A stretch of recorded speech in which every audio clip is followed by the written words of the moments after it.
শেষ রাতের দিকে জেসমিনের প্রচণ্ড টয়লেট চেপেছিল। সে প্রবলভাবে ডাকছিল তার স্বামী নিজামকে। নিজাম যেন শুনছিল না জেসমিনের ডাক। হঠাৎ করে ধরফর করে উঠে বসল নিজাম এবং বলল, আমাকে এত ডাকছো কেন? জেসমিন কথা বলতে পারছে না, জড়িয়ে যাচ্ছে কথা। কোনো রকমে বলল, আমাকে ওয়াশরুমে নিয়ে যাও। নিজাম ধরে ধরে জেসমিনকে ওয়াশরুমে নিয়ে গেল এবং বুঝতে পারল জেসমিনের একটা ছোটোখাটো স্ট্রোক হয়ে গেছে। ওয়াশরুম থেকে ফেরার পর নিজাম কল করলো হাসপাতালে।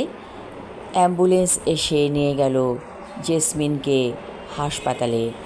এই দেশে একটা ভালো সুযোগ আছে, যখন তখন হাসপাতালে কল করলেই অ্যাম্বুলেন্স চলে আসে। ডাক্তার পরীক্ষা নিরীক্ষা করে বলল, ওর একটা ব্রেন স্ট্রোক হয়ে গেছে। খুবই ছোটোখাটো ধরনের স্ট্রোক, কিন্তু ঝামেলা আছে অনেক। জেসমিনকে হাসপাতালে ভর্তি করা হলো।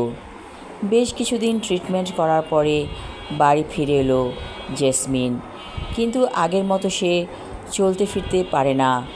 একটু যেন হাঁটতে গেলে পা জড়িয়ে যায়, কথা বলতে গেলে কথা জড়িয়ে যায়। জেসমিন হু হু করে কাঁদে, বলে, কি হলো আমার, কী পাপ করেছি? নিজাম বলে, তুমি কোনো পাপ করনি, একটাই সমস্যা, নিয়মিত ওষুধ খেতে না, এই ওষুধ খাওয়া নিয়ে গাফিলতি করতে। জেসমিন আসলে এই কাজ করত, যার কারণে এখন ভোগান্তিতে পড়ে আছে। ফুলের গাছগুলো অনেক বড় হয়ে গেছে। কতদিন নিজ হাতে পানি দেয় না জেসমিন বাগানের ফুল গাছগুলোতে। দূরে যে সবজি ক্ষেত, সেগুলো অনেক বড় হয়ে গেছে। জেসমিন বলল, এই শুনছো নিজাম, আমি লাউ পাতার ভর্তা খাবো। লাউ পাতার ভর্তা জেসমিন খুব লাইক করে। নিজাম বলল, ঠিক আছে, আমি লাউ পাতা পেরে তোমাকে ভর্তা বানিয়ে দিব। জেসমিন বলল, তুমি করবে? নিজাম খেকিয়ে বলল, আমি না করলে কে করবে? তুমি, তোমার কি সেই ক্ষমতা আছে? জেসমিন অপরাধীর মতো মাথা নিচু করে থাকলো। আমেরিকাতেও এসেছে অনেক বছর হলো। তিল তিল করে এই সংসার গড়ে তুলেছে জেসমিন। তার প্রত্যেকটা আসবাবপত্রে জেসমিনের হাতের স্পর্শ আছে। এতদিন ধরে হাসপাতালে ছিল, বাড়িঘরে অনেক ধুলা। অবশ্য আমেরিকাতে ধুলা খুব একটা বেশি হয় না, কারণ বরফের দেশ, ঠান্ডার দেশ। একদিক দিয়ে ভালোই আছে জেসমিন।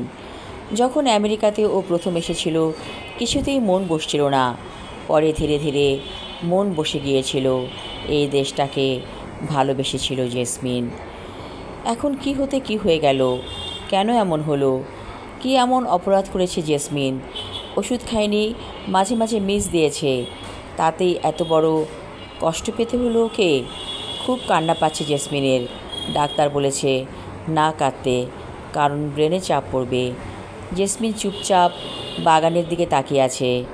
এমন সময় নিজাম কফি নিয়ে এলো জেসমিনের জন্য। জেসমিন নিজামের এই সাইডটা খুব পছন্দ করে। জেসমিন কি খাবে না খাবে নিজাম যেন বুঝে যায়। আসলে জেসমিনের কফি খেতে ইচ্ছে করছিল। নিজাম নিয়ে এসেছে গরম কফি, সাথে বিস্কিট। জেসমিন বলল, তুমি আমাকে এত ভালোবাসো? নিজাম বলল, তোমার সাথে আমি অনেক বছর ধরে আছি, তুমি কি চাও না চাও আমি বুঝতে পারি।